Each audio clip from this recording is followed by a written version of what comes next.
In Disability, Minority, and Difference by Elizabeth Barnes, the most important thing for my future self to remember is the concept that disability should be understood as a form of diversity rather than a deficit. The author argues that disabilities are not inherently negative or diminishing to an individual's quality of life, but disabilities are instead a natural and valuable aspect of human variation. In fact, the assumption that disabilities reduce an individual's quality of life in itself comes from humans without disabilities. This perspective challenges societal prejudices and promotes a more inclusive and equitable view of disability. One important thing that I took away from the story was promoting inclusivity.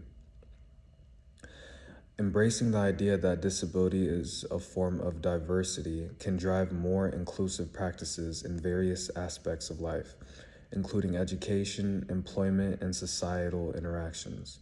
For my future self, this means advocating for environments that accommodate and celebrate differences rather than marginalize them. It involves pushing for policies and practices that ensure equal opportunities and access for people with disabilities. Another important thing that I took away from the story was enhancing empathy and understanding. Understanding disability as a form of diversity enhances empathy and deepens my understanding of the experiences of disabled individuals. It reminds me that the difficulties they face often come from societal barriers and attitudes rather than the disabilities themselves. This perspective is essential for building a compassionate and equitable society. To sum it all up, Disability, Minority, and Difference by Elizabeth Barnes taught me to view disability as a form of diversity, promoting a more inclusive and empathetic society. This perspective is important for my future self to remember because it challenges prejudices, fosters inclusivity, and advocates for the rights and dignity of all individuals, regardless of their abilities. In The Elephant Who Could Be a Person by Jill Lepore, one of the most important things that I took away from the story is the exploration of personhood and the moral and ethical considerations when it comes to the treatment of animals. The author talks about the legal and philosophical debates surrounding whether an elephant can be considered a person, which challenges traditional notions of what rights should be afforded to non-human beings. Now, for my future self, remembering this article is crucial for multiple reasons. One reason being the idea of recognizing personhood in animals, specifically highly intelligent creatures like elephants, and that can transform how we treat them.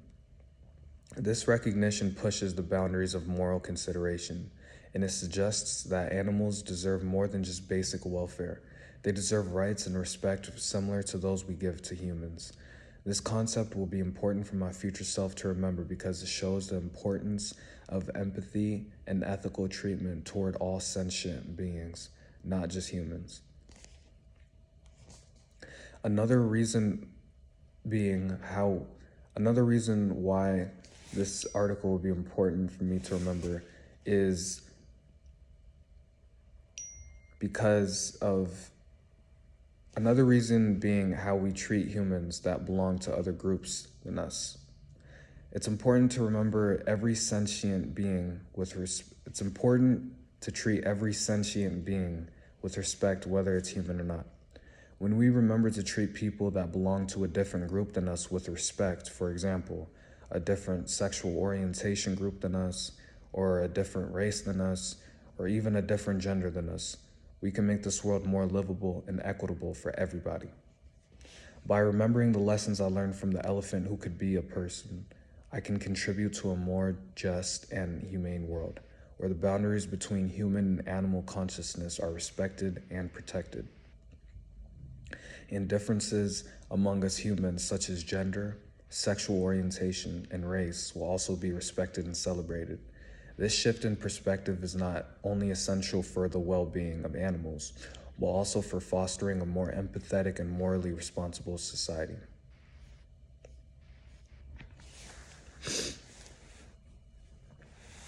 And last but not least, in King's Letter from a Birmingham Jail, one important thing that I took away is to remember the concept of constructive nonviolent tension as a means to achieve social change. This idea is significant because it highlights the importance of proactive engagement in the face of injustice rather than passive acceptance or violent confrontation. Martin Luther King Jr.'s emphasis on nonviolent resistance as a powerful tool for social change resonates with me. It emphasizes the importance of maintaining moral integrity and dignity while striving for justice.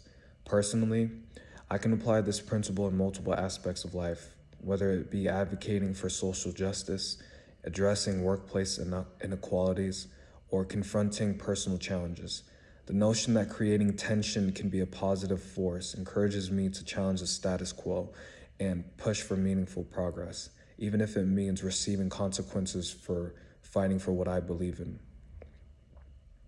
Additionally, Martin Luther King Jr.'s critique of the white moderate who prioritize order over justice serves as a reminder to be vigilant against complacency. It's a call to actively support and participate in movements for equality and to avoid being a bystander in the face of justice. It's similar to when you see someone being bullied. You don't just sit there and watch them be bullied and do nothing about it. If we all collectively stood up and said something or did something to support marginalized groups or individuals going through injustices, we can make exponential progress towards making this world a more equitable and living place for everybody. And that wraps up the final assignment for the class. I wrote a little note that I wanted to read out. I just wanted to say thank you for being patient with me and completing assignments, and for believing that I can still pass this class even when I was a gazillion assignments behind. Sorry. It means a lot, especially since passing this class would mean that I can continue my education and being a student at Seattle University. So with that being said, Professor Romanishin, I am so sorry. That's the reason why I never said your last name. It's because I really didn't know how to pronounce it and I didn't want to embarrass myself or disrespect you.